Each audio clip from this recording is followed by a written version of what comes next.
from the political party who brought you, male rapists in women's prisons, criminalizing speech in the home, and the highest death rate since 1952.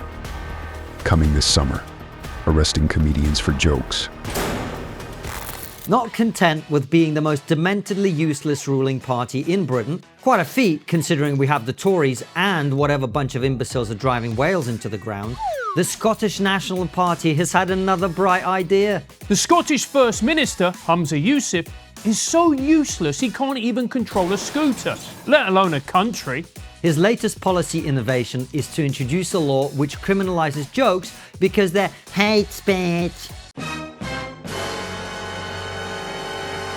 Because as we watch infrastructure crumble in front of our eyes, inflation go through the roof, and public services go down the toilet, the thing we can all agree on is that we need to stop policing comedians' jokes. Because he's a comedic genius who doesn't understand the concept of irony, Humza has decided to unveil this marvellous piece of legislation on, you guessed it, April Fool's Day! Yay!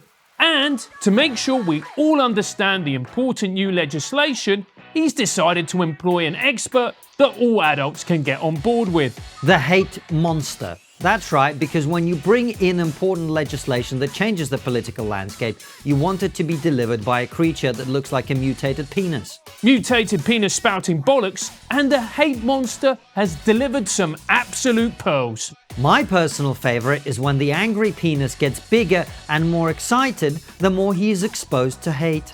Just imagine if he saw TRIGGERnometry. He'd explode all over the screen.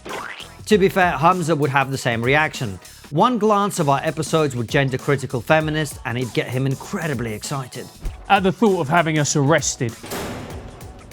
But this bill has dire implications for freedom of speech and stand-up comedy. It states that threatening or abusive material can be communicated through public performance or a play. Well, that's your material down the drain, mate.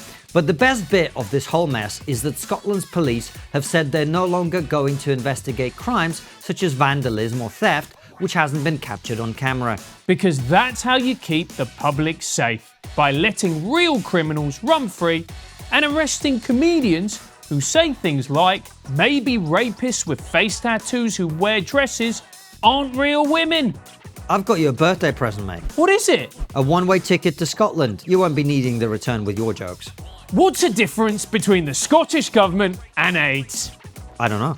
Nor do I.